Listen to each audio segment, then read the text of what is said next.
అన్వేషిపిన్ Kandethum streaming in Netflix. A regular crime thriller, పెద్దగా difference ఏం లేదు. స్టోరీ ప్లాట్ అంటే కొత్తగా ఏం లేదు. మనం న్యూస్ ఛానల్స్లో చూసే క్రైమ్ స్టోరీస్ని 2-3 అటు ఇటు మిక్స్ చేసి చూపించారు. గట్టిగా చెప్పాలంటే టీవీలో వచ్చే నేరాలు ఘోరాలు స్టోరీస్నే అవే మిక్స్ చేసి చూపించారు. సోషల్ మీడియాలో గట్టిగానే లేపుతున్నారు ఈ మూవీ క్లైమాక్స్ని. క్లైమాక్స్ వేరే లెవెల్లో ఉంది అని అంటున్నారు, బట్ అంతేం లేదు. మొత్తం ప్రెడిక్టబుల్ స్టోరీ. ఇంకా డీటెయిలింగ్గా మాట్లాడుకుందాం. నోట్, స్పాయిలర్స్ ఉంటాయి, చెప్పలేదనొద్దు. నాకైతే మూవీ పెద్దగా ఇంట్రెస్టింగ్గా ఏం అనిపించలే. ఇంకా చెప్పాలంటే నిద్ర వచ్చేసింది మూవీ చూస్తుంటే. బోరింగ్ నేరేషన్ అండ్ స్టోరీ అస్సలు గ్రిప్పింగ్గా లేదు. అండ్ ఇందులో చూపించే క్రైమ్ స్టోరీస్ అయితే ఇక ఎప్పుడో చూసేసినట్టే, అవి కూడా టోటల్గా అవుట్డేటెడ్. ఇంకా బెటర్ కేసెస్ తీసుకుంటే బాగుండేది. కేసెస్ల విషయానికి వస్తే, కొడుకు ప్రేమించాడని ఆ ప్రియురాలిని చంపేసిన ప్రియుడి తండ్రి. రోజు ఒక లవ్ స్టోరీకి సంబంధించిన కథ న్యూస్లో చూస్తూనే ఉంటాం. ఇదేమైనా కొత్తదా? వాళ్ళ అక్క అక్రమ సంబంధం తెలిసిందని సొంత చెల్లెల్ని చంపేసిన అక్క. విలేజెస్లో జరిగే ఎఫ్ఐఆర్స్, అక్రమ సంబంధాలు, ఈ స్టోరీస్ మనం కొత్తగా వింటున్నామా? న్యూస్ ఛానల్స్లో చాలాసార్లు చూసాం. అండ్ ఇంకా చెప్పాలంటే న్యూస్ ఛానల్స్లో చూపించే స్టోరీస్లో కొన్ని ట్విస్ట్లు అండ్ కొన్ని ఇంట్రెస్టింగ్ పాయింట్స్ ఉంటాయి. క్రైమ్ థ్రిల్లర్ మూవీస్లో ఇంపార్టెంట్ అయినది ఇన్వెస్టిగేషన్. ఇక దాని గురించి మాట్లాడితే ఇందులో ఫస్ట్ కేసే పెద్ద బొక్క. ఎందుకంటే ఆ టైంలో ఉన్నది ఒకటే ప్రాసెస్, విచారణ అండ్ సర్చింగ్. బట్ దాన్నే టోటల్గా స్కిప్ చేసేశారు పోలీసులు.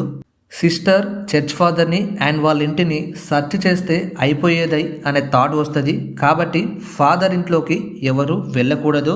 సిఐ, డిఎస్పి క్రిస్టియన్స్ అని, సంఘాలని, అవి ఇవని ఏదేదో చూపిస్తారు. దీన్నే 1 అవర్ లాగించేశారు. పిచ్చ బోరింగ్గా ఉంటుంది.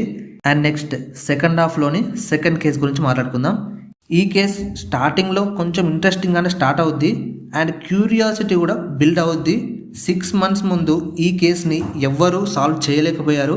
ఈసారి హీరో సాల్వ్ చేయగలడా అనే క్యూరియాసిటీ వస్తుంది. అండ్ హీరోకి ఎప్పుడైతే ఆ లెటర్ ఎన్వలప్ దొరికిందో అక్కడే కేసు ఖతమైంది. సేమ్ ఫస్ట్ కేసులో ఏం జరిగిందో మళ్ళీ అదే రిపీట్. అసలు ఇప్పుడంటే సీసీటీవీలు ఉన్నాయి, అడ్వాన్స్ టెక్నాలజీ ఉంది, ట్రాకింగ్ ఉంది, ఎవ్రీథింగ్ పాసిబుల్. బట్ అప్పట్లో ఉన్నది ఒకటే ప్రాసెస్, విచారణ అండ్ సర్చింగ్. దోలాడడం అండ్ విచారించడం, ఇంట్రాగేషన్ చేయడం, అవి కూడా పర్ఫెక్ట్గా చేయలే. ఇందులో 6 years నుంచి ఈ చిన్న పాయింట్ని ఎవరు చూడలేదా? పోలీసులు అంత నెగ్లిజెన్స్గా ఉన్నారా?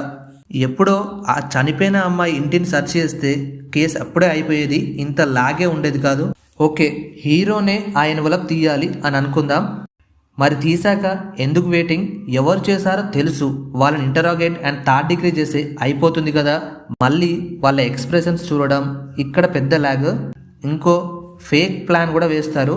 అసలు ఇదెందుకో నాకు అర్థం కాలేదు. క్లియర్గా ఆ స్టోరీని క్లియర్గా ఆ కేసుని కంప్లీట్ చేయొచ్చు.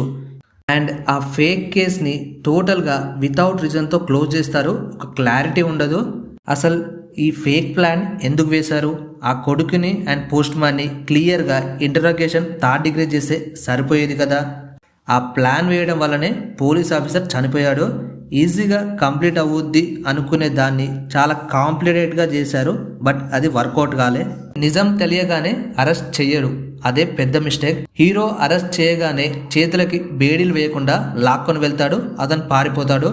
ఈ రెండిట్లో మనం బాగా గమనిస్తే హీరో చూపించిన కొన్ని నెగ్లిజెన్స్ వల్లనే కేసు ఇంకా ముందుకెళ్ళింది. సోషల్ మీడియాలో గట్టిగా లేపుతున్న క్లైమాక్స్ గురించి మాట్లాడుకుందాం.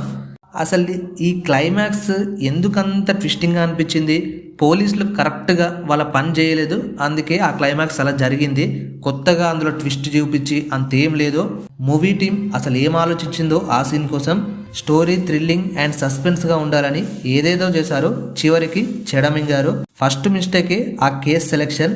అసలు అందులో కొత్తగా ఏం లేదు. మనం ఎన్నోసార్లు చూసిన కేసులని ఇందులో కూడా రిపీట్ చేశారు. అది మనకు చాలా బోరింగ్గా అనిపిస్తుంది. రియలిస్టిక్గా ఏం చూపించలే. And coming to the performances, hero Tovino decent acting, police body లాంగ్వేజ్ని పర్ఫెక్ట్గా మెయింటైన్ చేశాడు. మ్యూజిక్ బై సనా, బీజిఎం పెద్దగా ఏం వినబడలే. ఎలాగో ఓటీటీనే కాబట్టి టైంపాస్ కాకపోతే ఒకసారి లుక్ వేసేయండి, లేకపోతే వదిలేయండి, పెద్ద మిస్ అయ్యేది ఏమి ఉండదు. మీరు మూవీ చూస్తుంటే మీకు ఎలా అనిపించిందో కింద తప్పకుండా కామెంట్ చేసి చెప్పండి.